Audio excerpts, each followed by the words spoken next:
मी ज्ञानेश्वर बबनराव सपाटे, माझी पत्नी सौ मनोरमाताई ज्ञानेश्वर सपाटे या प्रभाग 7 मधून शिवसेना राष्ट्रवादी काँग्रेस या पॅनल मधून उभे आहेत।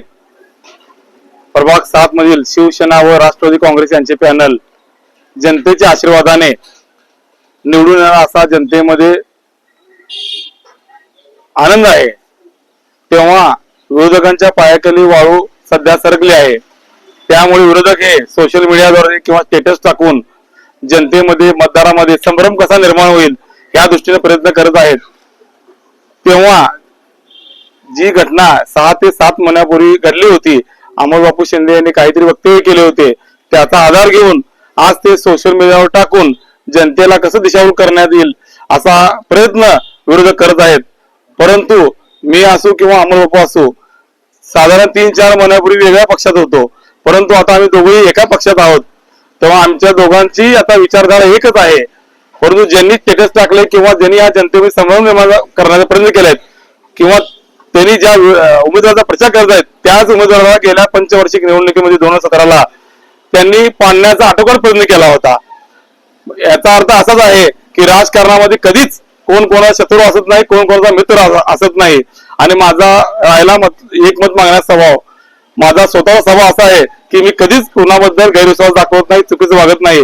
तेव्हा प्रभाग 7 मधील मतदारांना माझी विनंती आहे, काही झाले तरी उद्या 15 तारखेला शिवसेना राष्ट्रवादी काँग्रेस यांच्या पॅनललाच 4ही उमेदवारांना 3 धनुष्यबाण व 1 घड्याळ याला सर्व मतदारांनी मतदान करून भरघोस मताने निवडून द्यावे व जनता कोणत्याही अफवांना बळी पडणार नाही हे सांगावे।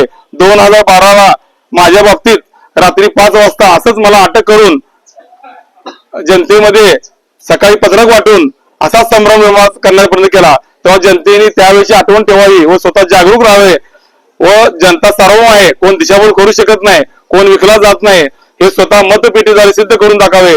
जसे की सांगलीमध्ये शहाजी बापू पाटील यांच्या विरोधात सर्व यंत्रणा कामाला लागली होती, तशीच प्रभाग 7 मध्ये या पॅनलला पाडण्यासाठी सोलापुरातील विरोधी पक्षाची सर्व यंत्रणा जे काय आज वेळोवेळी गेले 4 दिवस झालं आमच्या निरावस्थेतील कार्यकर्त्यांना किंवा प्रभाग 7 मधील कार्यकर्त्यांना रोज 10 ते 12 कार्यकर्त्यांना पोलीस स्टेशनला दिवस बोलवून बसवतात व संध्याकाळी माघारी पाठवून देतात, जेणेकरून आमच्या कार्यकर्त्यांमध्ये जनतेमध्ये घबराट निर्माण व्हावी। परंतु त्याचा उलटा परिणाम होत आहे व एक माणूस तुम्ही बसून ठेवला तर त्याच्या घरातले आई वडील त्यांचे भाऊ हे जोमाने जिद्दीने बाहेर प्रचार देत आहेत। तेव्हा निश्चितच प्रभाग 7 मध्ये भगवा वादळ निर्माण होऊन 16 तारखेला शिवसेना व राष्ट्रवादी काँग्रेस यांचे पॅनल चांगल्या मताने निवडून येईल। कोण हे व्हिडिओ कोण पसरवत आहे? मला माझ्या एका जवळच्या सहकारी तो व्हिडिओ दाखवल्यानंतर त्याबद्दल सांगावं म्हणून तुम्हाला मी सांगितलं। काही दिवस झालं 2012ला सुद्धा असंच केलं होतं। तेव्हा जनतेने कोणत्याही भूलथापाला बळी पडू नये व माझं स्पष्टीकरण महत्वाचं आहे। माझा मी शिवसेना प्रवेश करताना सांगितलं होतं की गद्दारी माझ्या रक्तात नाही।